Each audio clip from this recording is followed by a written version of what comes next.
नमस्कार दोस्तों, आप सभी का हमारे YouTube चैनल मन का वॉइस में स्वागत है। मैं रोज एक शिक्षाप्रद कहानी लेकर आता हूं। चलिए कहानी शुरू करते हैं। कहानी का शीर्षक है तीन ठग और अकेली स्त्री। पुराने समय में एक गांव था चांदीपुर, जहां एक ढकेलू नाम का ठग रहा करता था। वह घर में अकेले ही रहा करता था। वह आसपास के गांवों से कुछ ठग कर लाता और उसे फिर बैठकर महीनों खाता। पैसे खत्म हो जाने पर फिर ठगी को निकलता और एक दो दिन बाद फिर किसी ना किसी को ठग कर आ जाता। धीरे धीरे उसके चर्चे आसपास के गांवों तक फैल गए थे।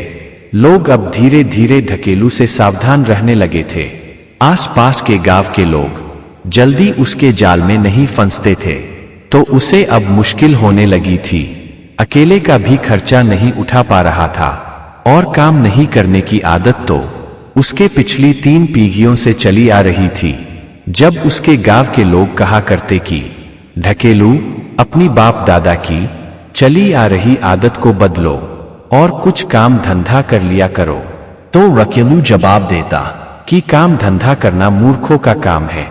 चालाक लोग मूर्खों के धन को चालाकी से खाते हैं। मैं कोई काम नहीं करने वाला। लोग अब उसे समझाने के बजाय सावधान रहना उचित समझने लगे। धीरे धीरे उसकी उम्र बीतने लगी, परंतु उसका विवाह नहीं हुआ, कारण कि गांव वाले चाहते थे कि ढकेलू का विवाह ना हो, इसके खानदान का यहीं से पटाक्षेप हो जाए। जो भी ढकेलू से अपनी बेटी की शादी के लिए आता, तो गांव वाले उस आदमी से पहले ही बता देते कि भैया ढकेलुआ 1 नंबर का ठग है। तुम क्यों अपनी बेटी की जिंदगी बर्बाद करने पर तुले हो। इतना सुनते ही लोग उल्टे पाव भाग लेते। धीरे धीरे ढकेलू की विवाह की उम्र निकलने लगी। अब वह अधेड़ हो चुका था। उसने सोच लिया कि अब ये गांव वाले मेरा विवाह होने नहीं देंगे और अब मेरी उम्र भी ज्यादा हो चली है, तो साधारण तरीके से विवाह होने की संभावना अब ना के बराबर है, तो मुझे हार भी नहीं माननी चाहिए।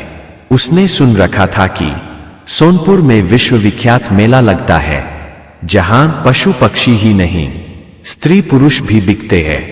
राजा महाराजा थोक भाव से दास दासियां खरीद ले जाते हैं। तो ढकेलू एक शातिर ठग था। वह सोनपुर मेले के लिए चल पड़ा। रास्ते में उसे एक भाई बहन जाते मिले। भाई अपनी सौतेली बहन को उसके ननिहाल छोड़ने जा रहा था। रास्ते में वर्षा शुरू हो गई तो उसे एक छोटे से मंदिर में शरण लेना पड़ा। वहीं पर ढकेलू भी आ गया और वर्षा थमने का इंतजार करने लगा। वैसे वर्षा का मौसम नहीं था, फिर भी बेमौसम बरसात ने उन्हें रात में भी वहीं ठहरने के लिए मजबूर कर दिया। लड़की का भाई ढकेलू से बोला, भाई मैं पास के गांव में कुछ खाने का प्रबंध करने जाता हूं। दरअसल हम दोनों सुबह से ही कुछ खाए पिए नहीं हैं। तुम मेरी बहन का कुछ देर तक ख्याल रखना। मैं तुरंत ही अपने लिए और तुम्हारे लिए भी भोजन का प्रबंध करके लौटूंगा। वह गांव में चला गया तो लड़की से ढकेलू बोला, क्या यह लड़का तुम्हारा अपना संगा भाई है? लड़की बोली, हाँ मेरा संगा भाई है, परंतु तुम इस तरह पूछ क्यों रहे हो?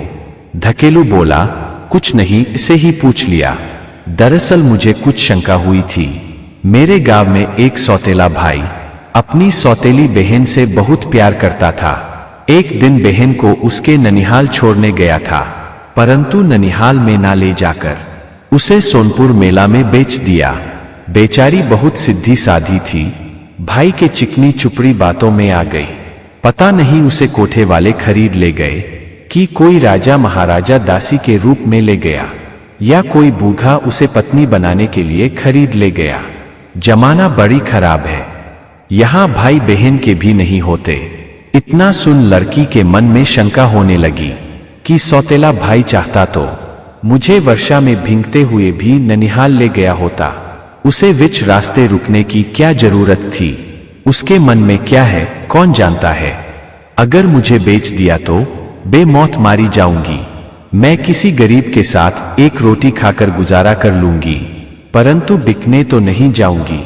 उसे लगने लगा कि सौतेली माँ ने साजिश के तहत भाई से मुझे बेचने के लिए भेजवाया है। भला हो इस आदमी का जो समय रहते बता दिया। वह ढकेलू से बोली, दरअसल यह मेरा भाई सौतेला भाई है। क्या तुम्हें लगता है कि मेरा भाई भी मुझे बेच सकता है? ढकेलू बोला, पूरी गारंटी है कि तुम्हें बेचेगा। लड़की घबराकर बोली कि मैं तुम्हारे साथ भी जिंदगी बिताने को तैयार हूं, तुम मुझे बिकने से बचा लो। ढकेलू बोला, काम तो बहुत कठिन है, परंतु नेक काम में आदमी को जान की भी परवाह नहीं करनी चाहिए। तुम रात में सोना नहीं, हम आधी रात को चुपके से यहां से भाग चलेंगे। थोड़ी देर में लड़की का भाई आ गया। वह साथ में खाना लेकर आया था। तीनों ने खाना खाया और सो रहे। ढकेलू बोला, भाई हमारे साथ एक लड़की भी है, इस बात का ख्याल रखना है। लड़की को सोने देते हैं और आधी रात तक मैं सोता हूं, उसके बाद तुम सो जाना। लड़की का भाई बोला, रास्ते में मिले आदमी ही एक दूसरे का मित्र होते हैं। तुम एक भला आदमी हो, अब तुम सो जाओ, मैं जागता हूं। आधी रात होने पर लड़की के भाई ने ढकेलू को जगाया और खुद सो गया। लड़की तो डर के मारे सोई ही नहीं थी। जब ढकेलू को विश्वास हो गया कि वह सो गया है, तो लड़की को साथ भागने का इशारा किया। दोनों वहां से भागकर चांदीपुर आ गए। ढकेलू को किसी भी तरह, बूढ़ी हो या नहीं, एक पत्नी चाहिए थी। ढकेलू ने उस लड़की से विवाह कर लिया। उस स्त्री से ढकेलू को 2 साल में ही 2 पुत्र हो गए, मगर तीसरे साल तीसरे पुत्र को जन्म देने से पहले ही वह स्त्री चल बसी, अर्थात जच्चा बच्चा दोनों की मौत हो गई। दोनों बच्चों की लालन पालन की जिम्मेवारी ढकेलू पर आ पड़ी। ढकेलू ने उन्हें पाल पोष कर बड़ा कर दिया। दोनों अब सयाने हो चले थे। उसने अपने पिता के सारे गुण सीख लिए थे। ठगी में माहिर हो गए थे। वे इतना माहिर हो गए थे कि हीरापुर की जमींदारनी से एक सोने के सिक्कों से भरा सोने का कलश ही ठग कर ले आए थे। ठग अपने बेटों से काफी खुश था कि बेटे हमारे रास्ते पर चल पड़े हैं, हमारी पीवी बुड़ेगी नहीं बल्कि दौड़ेगी। ढकेलू ने उस सोने के कलश को अपने चारपाई के नीचे छुपा लिया था। चूंकि वह बूढ़ा हो चुका था, बहुत बड़ी ठगी नहीं कर सकता था, परंतु लड़कों को रोज नया नया तरकीब सिखाता था। अपने बेटों से बोला कि चलो हम तुम्हें आज कुछ नया सिखाएंगे। अपने बेटों के साथ गांव से बाहर एक पगडंडी पर आ गया और बेटों से बोला कि किसी पशु की ठगी कैसे करते हैं, आज तुम्हें सिखाऊंगा। संयोग से मोतीपुर का एक ग्वाला अपनी एक गाय मेला में बेचने के लिए ले जा रहा था। ढकेलू बोला, देखो वो जो आदमी गाय लेकर आ रहा है, देखो हम उसे कितनी आसानी से ठग लेते हैं। तुम लोग अब दूर दूर फैल जाओ और उससे एक ही बात बोलना कि कहां से आ रहे हो, कहां जा रहे हो, और गाय बेचने को कहे तो गाय की कीमत उसे 7 रुपए से अधिक मत बताना। उसके पास आने पर ढकेलू बोला, भाऊया कहां से आ रहे हो, आओ थोड़ा आराम कर लो। ग्वाला बोला, नहीं भाई, मैं आराम नहीं कर सकता, मुझे खिचडुपुर मेला में गाय बेचने जाना है। ठहर गया तो मेला पहुंचने में विलंब हो जाऊंगा। मेला में आए व्यापारी लौट जाएंगे तो मेरी गाय को खरीदेगा कौन? ढकेलू बोला, अब कोई खरीदेगा भी नहीं, क्योंकि हम मेला से आ रहे हैं। मेला में पशुओं के गोबर के अलावा कुछ नहीं बचा है। अब ना तो मेला में कोई क्रेता है ना विक्रेता है। तुम धूल फाकते जाओगे और भूल फाकते आओगे। ग्वाला बोला, तो अब मैं क्या करूं? ढकेलू बोला, करना क्या है, गाय हमें ही बेच दो। हम मेला में गाय खरीदने के लिए ही गए थे, परंतु हाथ मलते हुए वापस आना पड़ा। ग्वाला बोला, कितना दोगे? ढकेलू बोला, मेले की फिरती हुई गाय है, 7 रुपए ले लो। ग्वाला बोला, भाई पगला तो नहीं गए हो, 7 रुपए में कहीं गाय मिलती है? ढकेलू बोला, भाई ग्वाले, घर से भागी लुगाई और मेले से लौटी गाय की कोई कीमत नहीं होती, कोई सस्ते में भी नहीं लेता। तुम्हें अगर देना हो तो दो, वरना अपने रास्ते जाओ। ग्वाला आगे बढ़ चला। उसे लगा कि यह आदमी हमें चूतिया बना रहा है। भला कल से शुरू होने वाला मेला रातों रात खत्म कैसे हो गया? वह आगे बढ़ा, तभी ढकेलू का बड़ा बेटा मिल गया। उसने भी सेम वही बातें कही जो ढकेलू ने कहा था। उसने भी गाय की कीमत 7 रुपए ही लगाई। ग्वाला वहां से आगे बढ़ा तो ढकेलू का दूसरा बेटा मिल गया। उसने भी वही बात दोहरा दी। अब ग्वाला को विश्वास हो गया कि सचमुच मेला खत्म हो चुका है, हमें मेला जाने से कोई लाभ नहीं मिलने वाला, गाय यही बेच देते हैं। परंतु 7 रुपया। ग्वाले ने कभी गाय नहीं बेची थी तो उसे गाय के सही कीमत का अंदाजा नहीं था। सोचा गाय 7 रुपया में ही बिकती होगी। तभी तो 3 व्यक्तियों ने गाय की कीमत 7 रुपए ही लगाया। उसने 7 रुपए में ढकेलू के छोटे बेटे को गाय बेच दी और अपने गांव के लिए लौट पड़ा। इधर तीनों बाप बेटे 7 रुपए में गाय पाकर खुश थे। उन्हें एक व्यापारी आता दिखा जो गाय को 300 में खरीद लिया। तीनों खूब मस्ती करते हुए घर आ गए। उधर ग्वाला अभी चांदीपुर गांव में पहुंचा तो एक आदमी ने पूछ लिया, अरे भाई बड़ी जल्दी मेला से लौट आए, कितने में गाय बेची? तो ग्वाला ने बताया कि मैंने गाय 7 रुपए में बेच दी। क्या करता जब 3 लोगों ने गाय की कीमत 7 रुपए लगाई तो 7 रुपए में बेच दिया। वह आदमी बोला, अरे तुम पगला तो नहीं गए हो, 7 रुपए में मुर्गी भी नहीं मिलती और तुमने गाय बेच दिया। लगता है तुम्हें ढकेलू और उसके दोनों बेटों ने ठग लिया है। तुम्हारी गाय भगवान झूठ न बुलवाएं तो 500 की थी। तभी ग्वाले को वह व्यापारी भी आता दिखाई दिया जो गाय को 300 में खरीद लिया था। उसने बताया कि भाई हमें 3 लोगों ने ये गाय 300 में बेचा है। ग्वाला क्या करता, अपना माथा पीटता घर गया और सारा हाल अपनी पत्नी से कह सुनाया। पत्नी बोली, आप चिंता मत करो, हम उन ठगों को ऐसा सबक सिखाएंगे कि उसके खानदान में ठग कभी पैदा ही नहीं होंगे। मैं तुम्हें रात के वक्त सारा प्लान समझा दूंगी, सुबह में हम दोनों वैसा ही करेंगे। सुबह में स्त्री अपने पति के साथ चांदीपुर गांव गई और पति को समझाया कि आप दूर से मेरे ऊपर नजर रखना, जब इशारा करूं तो मेरे पास आ जाना। स्त्री ढकेलू के घर के पास जाकर रोने लगी। ढकेलू दोनों बेटों से बोला कि जाकर देखो तो वह स्त्री रो क्यों रही है, अगर उसके पति ने खदेड़ा होगा तो उस स्त्री को प्यार से मेरे पास ले आओ। दोनों जब स्त्री के पास गए और पूछे कि तुम रो क्यों रही हो, क्या तुम्हारे पति ने घर से निकाल दिया है? तो तुम चिंता मत करो, हमारे घर को अपना ही घर समझो। स्त्री बोली, आप लोगों ने ठीक पहचाना, मेरे पति ने मेरे को बहुत मार पीट कर घर से निकाल दिया है। मेरे मायके में भी कोई नहीं है, मैं कहाँ जाऊं, क्या करूं? दोनों बोले, तुम चुप हो जाओ और हमारे घर चलो, मेरे पिताजी से चलकर बात कर लो, हम तुम्हें अपने घर में रहने देंगे। स्त्री दोनों के साथ उनके घर में चली गई। ढकेलू बोला, बेटी अगर तुम्हारे पति ने घर से निकाल दिया है तो फिर उस नमक हराम के घर कभी मत जाना, तुम हमारे घर रहो, फिर हम तुम्हारी शादी अपने बड़े बेटे से करा देंगे।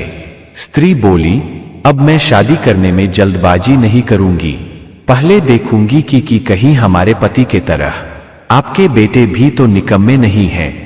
मैं घर की स्थिति देखकर मर्दों की स्थिति पहचान लेती हूं। वह घर के अंदर चप्पे चप्पे घूम आई और ढकेलू से बोली, आपके बेटे तो मेरे पति से भी निकम्मे हैं, ना तो घर में चूल्हा जलाने को लकड़ी है, ना घर में एक मुट्ठी अन्न, लगता है जैसे किसी कंगाल का घर है। अब मैं घर में आ गई हूं तो सब मेरे हिसाब से चलने चाहिए, वरना मैं इस घर में नहीं रह सकती। आप अभी एक बेटे को लकड़ी लाने जंगल भेजिए, दूसरे को राशन लाने, मैं 2 दिन से भूखी हूं, बाजार से कुछ अच्छी मिठाई भी मंगा लेना। ढकेलू ने बड़े बेटे को कुल्हाड़ी लेकर जंगल जाकर लकड़ी काटने को भेज दिया और छोटे को कुछ सोने के सिक्के देकर बाजार भेज दिया। स्त्री बोली, आपके घर कोई धन संपदा है नहीं, जबकि मुझे गहने पहनने को बहुत शौक है, लगता है इस घर में मेरी गोटी फिट नहीं बैठेगी। अगर आपके बेटे से विवाह कर लिया तो जिंदगी भर पछताना पड़ेगा। ढकेलू बोला, अरे नाही रे पगले, तू जिंदगी भर रानी की तरह राज करेगी, हमारे पास जितना धन है किसी के पास नहीं है। स्त्री बोली, खाक धन है, कहीं दिखता तो है नहीं। नहीं, मैं इस घर में नहीं रह सकती, अभी जाती हूं। ढकेलू बोला, रुक, तुझे सब्र नहीं हो रहा तो दिखा ही देता हूं। धन मेरे चारपाई के नीचे फटी पुरानी गुदरी में रखा है, ध्यान से देख ले और अपने मन से जाने का ख्याल निकाल दे। स्त्री ने जब धन देख लिया तो अपने पति को इशारा कर दी। वह धमका। स्त्री बोली, बोले, यह जानते हुए कि मैं शादीशुदा हूं, फिर भी मेरे से अपने बेटे की विवाह की बात की। इसके लिए तुम्हें 10 डंडे मारूंगी। और मेरी गाय 7 रुपए में ले ली, उसके लिए 50 डंडे खाने होंगे। और तुम्हारा ये धन तो गाय की कीमत हुई। फिर हम 1-2 दिन में ब्याज भी वसूलने आएंगे। इस बार तो हम सिर्फ तुम्हें ही पीट रहे हैं, अगली बार तुम्हारे बेटों को भी मारेंगे। दोनों ने मार मार कर ढकेलू का कुचुंबर निकाल दिया। जाते जाते ढकेलू का सारा धन लेते गए। उधर दोनों बेटा लकड़ी और राशन लेकर घर लौटे तो घर में स्त्री तो नहीं मिली, परंतु उसका बाप चारपाई पर पड़ा पड़ा कराह रहा था। उसने बताया कि वह स्त्री उस ग्वाले की पत्नी थी जिसकी गाय हमने ठग लिया था। दोनों पति पत्नी ने मेरे ऊपर बैठ बैठ कर मारा है। फिर मेरा सारा धन, सारी जमा पूंजी लेते गए और बोल गए कि 1-2 दिन में ब्याज लेने भी आएंगे। तुम दोनों को मारने को भी बोल गए हैं। तुम दोनों मेरे साथ घर में रहो, मुझे बहुत डर लग रहा है। ठगी करते करते बूढ़ा हो गया, कभी किसी ने एक थप्पड़ भी नहीं मारा, पर स्त्री के चक्कर ने मेरे को बुढ़ौती में जूते खिला दिए। दोनों बेटा बोले, पिताजी आप घबराइए नहीं, हम अब आपको छोड़कर कहीं नहीं जाएंगे। ढकेलू बोला, परंतु तुम्हें मेरे लिए वैद्य को तो बुलाना ही होगा, वरना मेरा हाल दर्द से बेहाल हो रहा है। मेरा इलाज नहीं हुआ तो मर जाऊंगा। दोनों वैद्य ढूंढने चले। उन्हें घर से कुछ दूरी पर एक वैद्य मिल गया। दोनों वैद्य को लेकर घर आए। वैद्य ने बड़ी ज्ञान से जांच किया, फिर बोला, बूढ़ा तो इतना पीटा गया है कि इसका इलाज जल्दी नहीं किया गया तो मर जाएगा। तुम दोनों यदि इसे बचाना चाहते हो तो तुम्हें तत्काल एक काम करना होगा। यहां से 5 कोस दूर जंगल में एक मकरतेन का पेड़ है। उस पेड़ के ऊपर बरगद का पेड़ उग आया है। उस बरगद के पेड़ की छाल हमें लाकर दो, उससे एक दवा बनाऊंगा। उस दवा से बूले का सारा दुख दर्द भाग जाएगा। दोनों बेटा जंगल में छाल लाने चले गए तो ग्वाले ने अपनी नकली दाढ़ी मूंछ हटाई और बूले से बोला, ससुर जी, आज ब्याज वसूलने आया हूं। मेरे पत्नी और आपकी बेटी ने मिठाई मंगाई थी, वह मिठाई तुम लोगों ने खाई तो नहीं? ढकेलू बोला, भगवान कसम, किसी ने उसमें हाथ भी नहीं लगाया। अभी मिठाई का थैला खूंटी पर टंगा हुआ है, मिठाई खा लो, परंतु मारना नहीं। ग्वाला बोला, मरूंगा तो जरूर, परंतु मिठाई खाने के बाद। मिठाई खाने के बाद ग्वाले ने पुनः ढकेलू को मारा, परंतु उतना ही मारा कि वह जिंदा रहे। उसके बाद बची हुई मिठाई अपनी पत्नी के लिए लेता गया। जाते जाते बोल गया कि हर 2-4 रोज में तुमसे मिलता रहूंगा और तब तक मिलता रहूंगा कि जब तक कि तुम्हारे बेटे ठगी छोड़ दूसरा काम धंधा शुरू नहीं कर देते।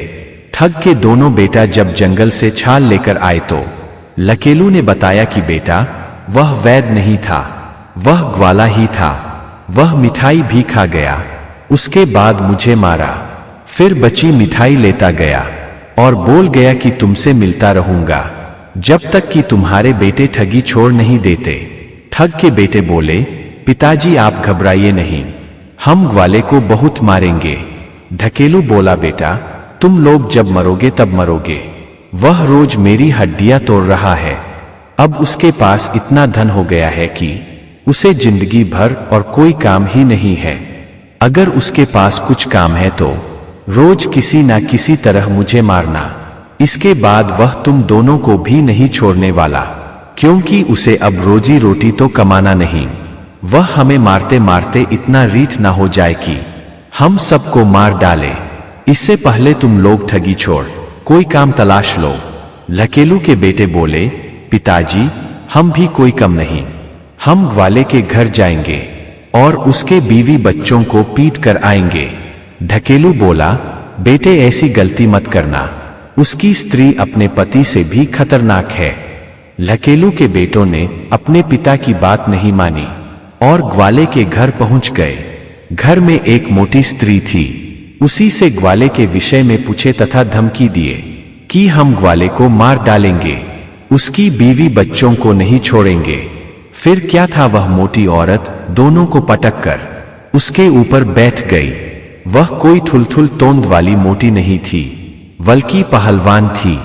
वह अपनी भाभी से बोली, भाभी तुम खेत पर काम करके आओ, तब तक भाई और तुम्हारे आने तक दोनों को कुर्सी का काम लेती हूं। दोनों उसके भार से मारे जा रहे थे। बोले, बहन जी हमें माफ कर दो, हम जिंदगी में कोई ठगी या चोरी नहीं करेंगे। वह स्त्री ग्वाले की छोटी बहन थी। वैसी उसकी और भी 2 बहनें थी जो उस वक्त घर पर नहीं थी। दोनों ठग मरते मरते बाल बाल बच गए थे, परंतु यह अकेली ही कचूमर निकाल रही थी। वह दोनों से बोली, अब जब मुझे बहन बोले हो तो छोड़ ही देती हूँ। परंतु छोटी बहन को कुछ खर्चे दिए जाते हैं। दोनों रुनवासा हो बोले, बहन जी हमारे पास कुछ नहीं है। तब ग्वाले की बहन बोली, अरे ऐसे कैसे कुछ नहीं है, तुम्हारे हाथ है पैर है, उसी में से एक एक तोड़ देती हूं। और उसने दोनों के एक एक पैर तोड़ डाले। शाम में लंगड़ाते हुए ढकेलू के दोनों बेटा उसके पास पहुंचे तो ढकेलू रो पड़ा। बोला, हमने तुम दोनों को मना किया था पर माने नहीं। अक्ल आई परंतु एक एक पैर तोड़वाकर। उसके बाद तीनों ठगों ने ना तो कभी ठगी की, ना ही कभी ग्वाला उन्हें मारने पीटने आया।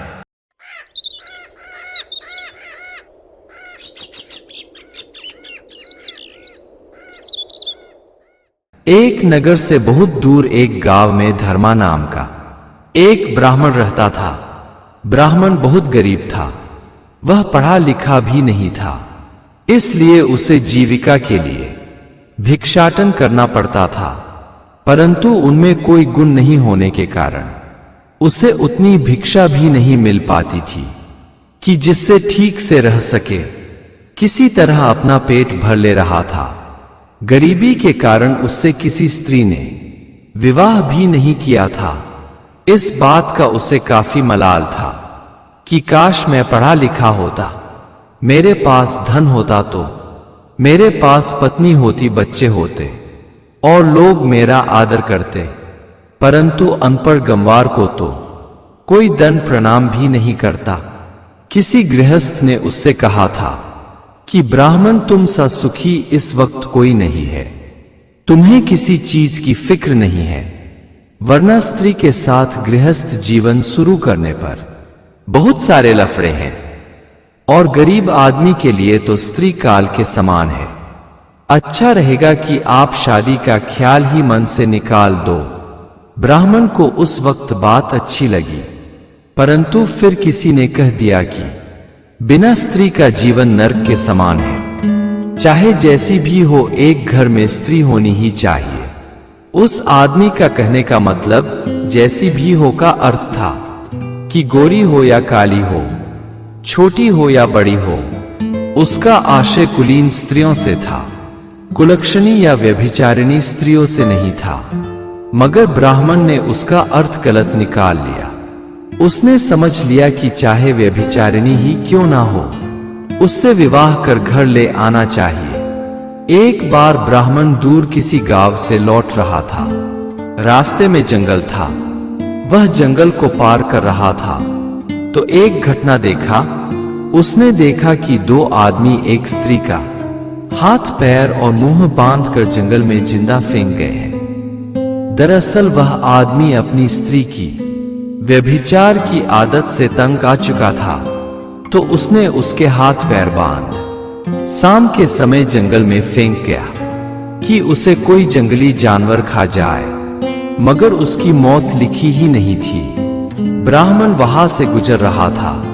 उसने स्त्री देखी तो उसके मुंह में पानी आ गया। सोचने लगा, बिन मेहनत की ही स्त्री मिल गई, अब हमें उसके ऊंच नीच कुल से क्या लेना। स्त्रियों की भी कोई जाति होती है। बस एक स्त्री है और इस वक्त हमें एक स्त्री की जरूरत है। उसने फटाफट उसके बंधन खोले। उसके विषय में उसने कुछ नहीं पूछा। इस तरह जंगल में फेंके जाने का वजह भी नहीं जानना चाहा, बल्कि तुरंत अपने घर ले आया। स्त्री व्यभिचार की आदी थी। उसने पंडित से विवाह का इंतजार नहीं किया। विवाह तो कभी भी हो जाएगा। उस स्त्री ने ब्राह्मण को पहली ही रात में खुश कर दिया। पंडित एक रात में ही उसके प्यार में डूब गया। उस औरत ने 1 माह तक ब्राह्मण से बहुत प्रेम से पेश आई, परंतु उसके बाद उसके नखरे बढ़ने लगे। उसे अच्छा खाना, अच्छा कपड़ा, अच्छे गहने और साज श्रृंगार के सामान चाहिए था। उसके मांग के अनुसार ब्राह्मण को भिक्षाटन कर सामान जुटाना बहुत मुश्किल था। वह पंडित से रोज झगड़ने लगी और उलाहना देने लगी कि पछाड़ में दम नहीं था तो मेरे को जंगल से लाया क्यों, और अब ला दिया है तो मेरे को सामान देने में तुम्हारी फट क्यों रही है। उसने आसपास के कई नौजवानों से नैन मटका शुरू कर दिया था। यह सब आदत ब्राह्मण के लिए असह्य होने लगी थी। उसने एक दिन अपनी पत्नी को अपने घर में ही एक नौजवान के साथ हमबिस्तर होते देख लिया था। पत्नी शर्माने के बजाय ब्राह्मण को ही डांटने लगी कि तुम्हें घर में बोल कर आने चाहिए। ब्राह्मण व्यभिचारिणी स्त्री से विवाह कर बहुत पछता रहा था। उसे आंखों के सामने अपने घर में ऐसा होते देख बहुत आत्मग्लानि हुई। उसने विचार किया कि अब आत्महत्या कर लेनी चाहिए। इसी विचार से वह घर से निकल पड़ा। इधर स्त्री ने विचार किया कि चलो अच्छा ही हुआ, वह कुछ दिन घर ना आए तो बहुत अच्छा। स्वच्छंद स्त्री को और चाहिए भी क्या। जो स्त्री अपनी पहले पति को धोखा दे सकती है, वह फिर किसी को भी धोखा दे सकती है। ब्राह्मण आत्महत्या के विचार से एक घंघोर जंगल में चला गया। जंगल में ही उसे रात हो गई। वह जंगल में इस ख्याल से एक पेड़ के नीचे सो गया कि रात को कोई जानवर आएगा और मुझे मार कर खा जाएगा। जिस पेड़ के नीचे ब्राह्मण सोया था, वहां एक सिद्ध महात्मा समाधि ले चुके थे और वह अब एक इच्छाधारी नाग के रूप में संकटग्रस्त लोगों की मदद कर देते थे। उन्होंने देखा कि यह ब्राह्मण अपनी जान देने के उद्देश्य से आया है, तो वह नाग के रूप में उसके सामने प्रकट हो गए।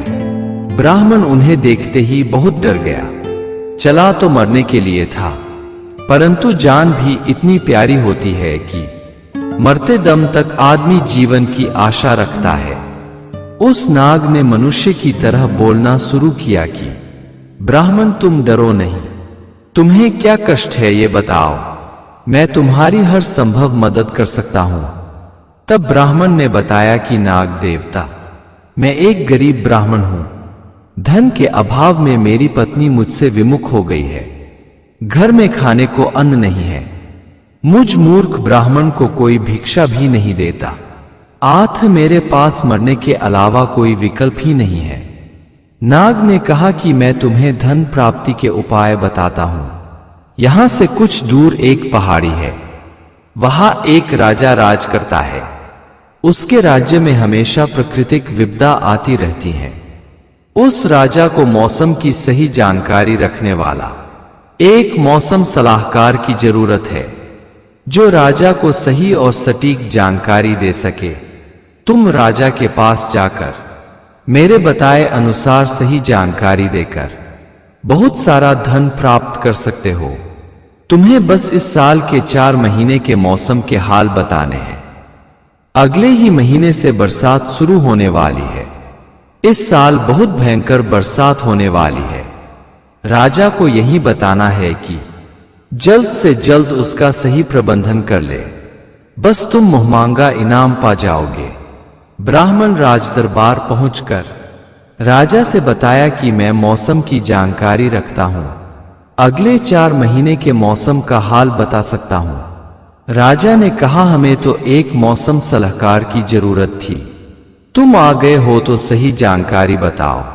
अगर तुम्हारी भविष्यवाणी सच्ची निकली तो तुम्हें 1000 स्वर्ण मुद्रा इनाम दिया जाएगा और गलत साबित होने पर तुम्हें दंड भी मिल सकता है।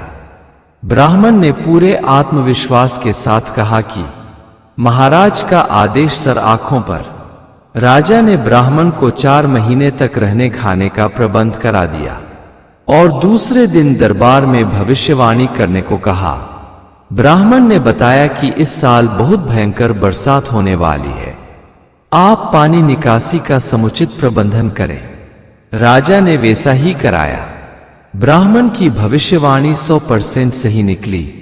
पहले ही प्रबंधन होने के कारण राजा को नुकसान का सामना नहीं करना पड़ा।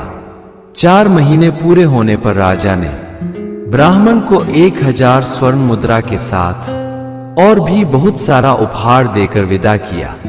ब्राह्मण वहां से घर के लिए चल पड़ा, परंतु मूर्खता के कारण उसे अब उस नाग से भय लगने लगा।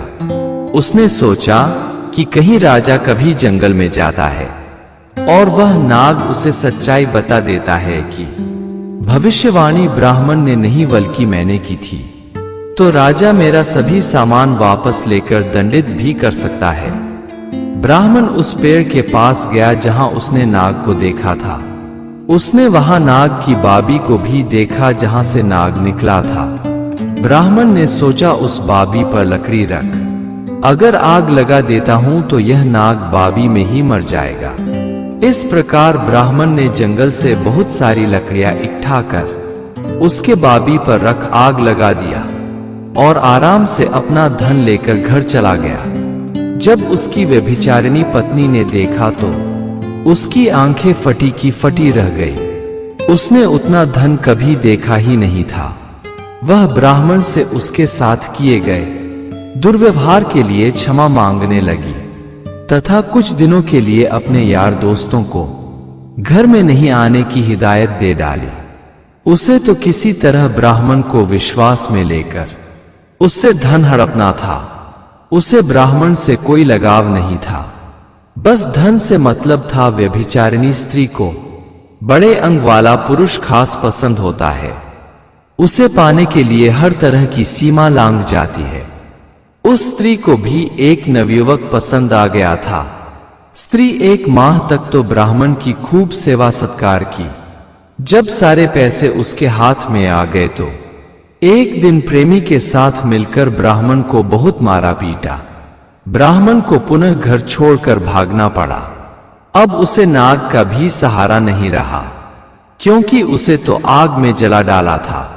ब्राह्मण चलते चलते उसी पेड़ के पास जा पहुंचा जहां वह नाग को जलाया था।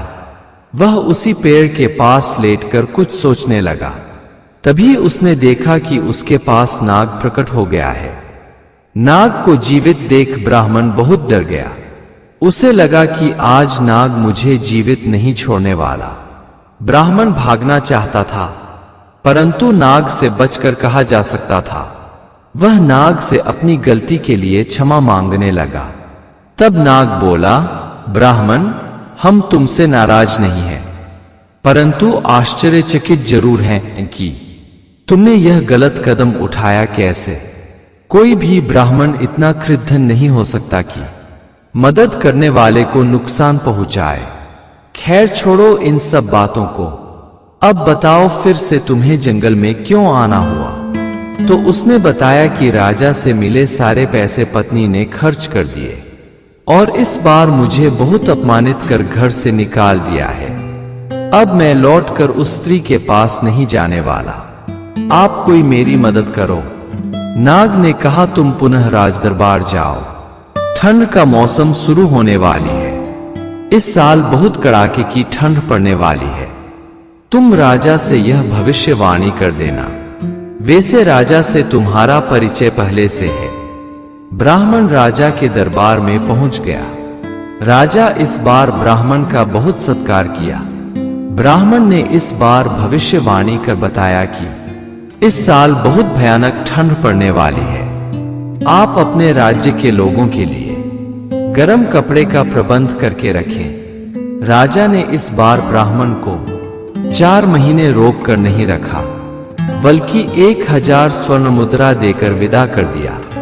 ब्राह्मण के मन में फिर कुविचार हिलोरे लेने लगे। उसे नाग से भय लगने लगा, तो उसने विचार किया कि नाग के बाबी को गिल्ली मिट्टी से भर देते हैं, नाग का दम घूंट जाएगा और मर जाएगा।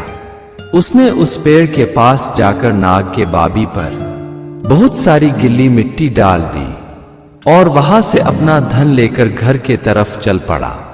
वह इस बार विचार करके गया था कि अब उस पत्नी के साथ नहीं रहेगा, उसे अपने घर से निकाल देगा।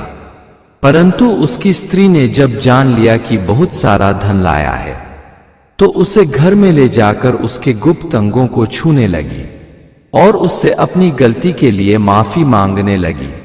ब्राह्मण फिर उस स्त्री पर फिदा हो गया और उसके साथ रहने लगा। इस बार दोनों 6 महीने तक साथ रहे, मगर एक दिन मौका पा स्त्री ने ब्राह्मण के सारे धन जमीन के अंदर गड्ढा खोदकर छुपा दिए। ब्राह्मण ने जब अपने धन के विषय में पूछा तो स्त्री ने अनभिज्ञता जाहिर की। जब ब्राह्मण स्त्री पर रोब दिखने लगा, तो स्त्री अपने प्रेमी को बुला ली और उसके साथ मिल ब्राह्मण को बहुत मारा। ब्राह्मण को फिर घर छोड़कर भागना पड़ा। ब्राह्मण भागकर फिर उसी पेड़ के पास गया। उसे विश्वास था कि अब नाग मर गया होगा, परंतु नाग तो वहां पहले से मौजूद था। नाग जब ब्राह्मण को अपने तरफ आते देखा तो सोच लिया कि अब इस दुष्ट को सबक सीखा देने चाहिए। यह खल 2 बार मुझे नुकसान पहुंचाना चाहा है, जबकि मैंने हर बार इसकी मदद ही की है। यह ब्राह्मण व्यभिचारिणी स्त्री की संगत से पथभ्रष्ट हो चुका है। अब यह चांडाल हो चुका है, इसीलिए इसे सही गलत का ध्यान नहीं रहा। अब इसके किए का फल अवश्य मिलनी चाहिए। नाग ब्राह्मण के सामने आ गया। पुनः नाग को जिंदा देख ब्राह्मण काफी डर गया, परंतु नाग ने उसे सांत्वना दी कि मैं तुम्हें नुकसान नहीं पहुंचाने वाला।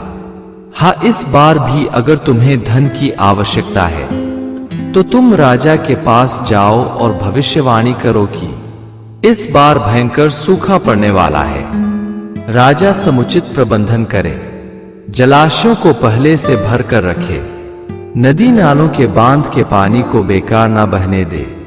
ब्राह्मण पहुंच गया राजा के पास। राजा को भी ब्राह्मण का इंतजार था, क्योंकि बरसात शुरू होने वाली थी और उसे अभी तक भविष्यवाणी प्राप्त नहीं हुई थी। राजा ने 4 महीने के लिए ब्राह्मण को अपने साथ रख लिया। उसने भविष्यवाणी की कि इस बार भयंकर सूखा पड़ने वाला है। राजा समुचित प्रबंधन करे, जलाशयों को पहले से भर कर रखे, नदी नालों के बांध के पानी को बेकार ना बहने दे। परंतु इस बार बहुत उल्टा हो गया। बहुत भारी बरसात हुई, जिसमें हजारों लोग बह गए। बाढ़ में राजा का एक राजकुमार भी बह गया। गलत भविष्यवाणी निकलने से राजा ब्राह्मण पर बहुत क्रोधित हुआ और फांसी पर चढ़वा दिया। एक बुरी स्त्री के चक्कर में भोला भाला ब्राह्मण फांसी चढ़ गया। किसी भी इंसान को इन 3 लोगों से हमेशा दूर ही रहने चाहिए। ये 3 किसी के अपने नहीं होते। पहला, व्यभिचारिणी स्त्री, उसका कोई संगा नहीं होता। वह विषधर सर्प से भी खतरनाक होती है। सर्प तो अपने ऊपर आए संकट देखकर किसी को डंसता है, परंतु व्यभिचारिणी स्त्री मीठे बोल में फांस कर डसती है। दूसरा, लंपट पुरुष। लंपट पुरुष का भी कोई अपना नहीं होता। वह जिस थाली में खाते हैं उसी में छेद करते हैं। तीसरा, चोर और डाकू, इनसे संगति करने वाला गेहूं के घुन की तरह पीस जाता है। डाकुओं से दोस्ती करने वाले को ना तो डाकू चैन से जीने देता है, ना प्रशासन। अगर आपको हमारी कहानी अच्छी लगी हो तो हमारे चैनल को सब्सक्राइब करें, लाइक करें और कमेंट बॉक्स में राधे राधे जरूर लिखें। आपसे पुनः मिलते हैं एक नई वीडियो के साथ। तब तक के लिए आपको और आपके पूरे परिवार को राधे राधे।